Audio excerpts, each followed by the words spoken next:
might be doing a hot take here. It might be a cold take, but I think it might be a hot take. The My Hero Academia anime, Season 7 in particular, this season that's currently ongoing, is the best that My Hero Academia has looked in a very long time. Like, the last time I think My Hero Academia has truly looked as good as it has is probably Season 2, Season 3. Like, it's been a long time. And it is absolutely incredible these past few episodes. Now, I'm not just talking about this episode in particular. Obviously, I want to be showing scenes from it. But just in general, this season of My Hero Academia has actually been fantastic. Like, if you're someone that, let's say, hypothetically, has either dropped the anime of My Hero Academia because it was either, let's say, bad, or it was just like them pretty much doing the bare minimum, well, I honestly think you should sit down and give the anime another chance. At the very least, if you're a manga reader and you have dropped the anime for whatever reason, I highly recommend you to watch this season at the very least. It has been legitimately good. Like, it actually has. And, like, I'm just gonna showcase a few things. Obviously, besides talking about this news reporter, which everybody's gonna be talking about, I get into that later, I want to talk about the overall vibe, the feeling of this, season, and how it corrected one of My Hero Academia's fundamental issues that a lot of people have had, and that is the sky. So, I know that this might seem like a little bit over-exaggerated, but I feel like if you have been a part of the My Hero Academia community, mainly the anime discussions of My Hero Academia, you probably have heard about the blue sky drama or controversy that the anime has constantly faced from the community. I know I've heard it a lot. Hell, I think I've even talked about it in a video years ago, basically. But to kind of get everybody up to speed, for everybody's on the same page, basically, for a very long time now, My Hero Academia's anime has been facing the allegations that literally the background or the skybox is always blue. Despite, anything going on, when there's a giant battle going on, you have fire powers taking place and everything, the sky is always just bright blue. And to be fair, the sky is blue. Okay, fine. But the thing is, there is no variation, and there was, just the setting, the background seemed very lacking, so to speak. And this was a common complaint that a lot of people had with My Hero Academia's anime. And so, we fast forward to this episode and previous episodes and all that, and you can see clearly just with the color palettes and the way everything is being depicted that, the sky is not blue. And here's the thing.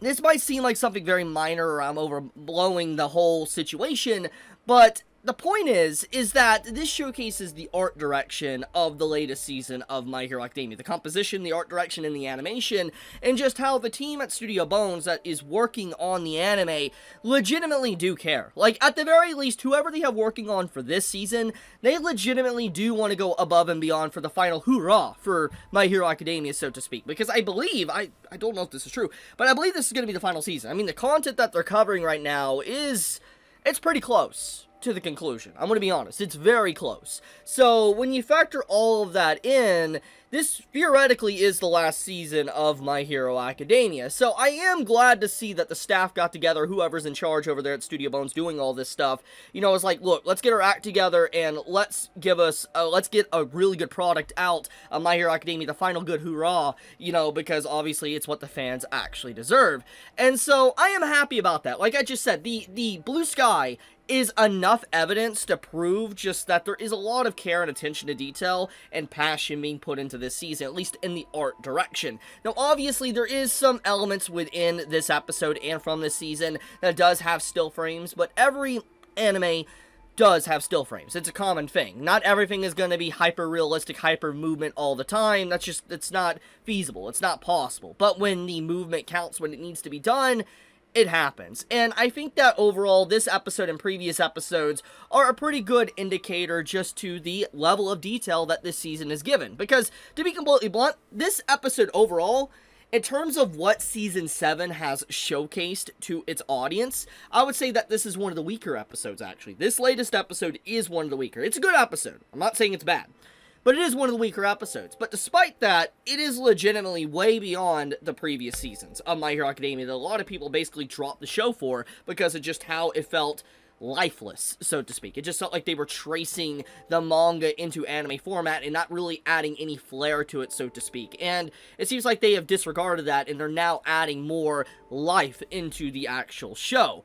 But getting into the actual premise and plot taking place within this episode, it basically is split into two major parts. The first half is kind of covering the whole segment with Spinner, trying to get into the hospital and trying to free Shirakumo, or Kurogiri in this case, and have him be able to teleport all the other villains to the locations that they need to be teleported to. And on top of that, once, Shirakumo is free, we get a little bit of a, overall current state of the world, and that thanks to the battle going on in Japan with all the actual powers taking place, with the fire, the ice, to the explosive punches, everything, it's causing a massive typhoon/storm taking place in Japan, and thanks to the wind current around the world, it's going to make its way into North America, showcasing that this fight that is taking place is so massive and it's doing so much damage that it's actually affecting other countries. I really like this. It's a nice little detail to add a little bit world building that, the fight in Japan isn't just localized in Japan, it is having an overwhelming impact on the world and society, but it also showcases that quirks in general are incredibly powerful and getting more and more powerful through the generations, which gets back into the whole concept of the singularity, and how as more and more time passes, as more and more quirks are given to children and stuff, quirks will get stronger and stronger to the point to where maybe a quirk could literally rip the world in half if, it's not utilized properly. So when you factor in what's going on here, it does give credibility to that major issue that's kind of been in the background for a very long time for My Hero Academia. But pushing that aside for now, I do want to talk about this moment in particular with the news reporter, and I think that most people that watched this episode, or at the very least have seen images of this episode, I'm willing to bet you most people have probably seen this character, and I can understand why. For a fact anyone that is watching this news broadcast is definitely not watching this news broadcast for the news. Let's keep this real. We're all human here. That's exactly what's going on here, and it's just I don't know why, but the staff really wanted to cook for the character design for this episode. That's all I'm going to say. I'm not going to go any further into that, but I will say I do like the little moment. Once all this happens, she reveals a little banner saying no AFO, which obviously means no all for one, and to kind of get everybody up to speed, to remind everybody, basically all for one has kind of had a chokehold/stranglehold on the world. For instance, thanks to all the events that's been going on in Japan and how all for one has a lot of connections around the world with criminal organizations and stuff, a lot of different countries and stuff basically just we're conforming to All for One's will, or at the very least not really messing with him. And so you have this news anchor here that's giving the weather, pretty much making a protest live for everybody to see that she doesn't agree with the current state of what all the governments around the world are doing, and not really participating or even trying to help Japan right now with the crisis with All for One. And so in a way, this is a protest. And so for a fact that this news anchor 100% lost her job. You know for a fact. I want to keep it 100% real, okay? Despite anything, okay, regardless, whatever happens within the story, obviously, let's say all the villains are defeated or whatever, for a fact this news anchor is getting fired this very day. She's straight up getting fired without paid leave or anything like that, and she's, she's gonna become basically a martyr to everything. You know for a fact that's going to happen. I don't believe, it's really ever explained ever again what really happens to her, but her saying something like this will get her fired. So moving on into this Toga scene, this kind of furthers her character development and characterization that's been taking place for a few seasons at this point, ever since Twice's death, and it was a very sad scene. It really caught the entire community by storm. I remember when I first saw it in the manga, and I remember everybody talking about it, and then, it happened in the anime, and everybody talked about it then. It legitimately was a sad moment, because Twice was a very good character, a good person deep down. You could tell he was just misled, and the way he died was just truly sad. It was very unfortunate how he went,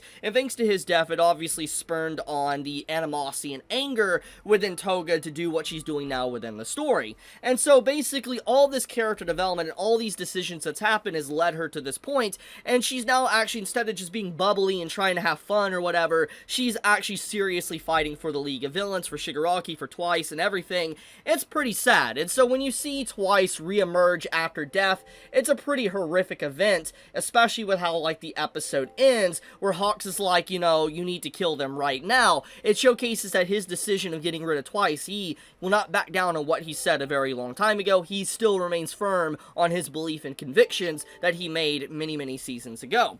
But overall, it's a great episode. Like, this is a legitimately good episode of My Hero Academia. Like I said, it's definitely one of its weaker episodes. I don't think that this is the best that the season has had to offer thus far. But it is a legitimately good season. So, I am excited to see what they do for the upcoming episodes and all that, because it's been enjoyable. But if you're someone that's been sitting on the fence, give My Hero Academia another chance. It might surprise you. At least this season will definitely surprise you. But okay, thank you so much for watching. Be safe, stay healthy, love you guys. Chibi out.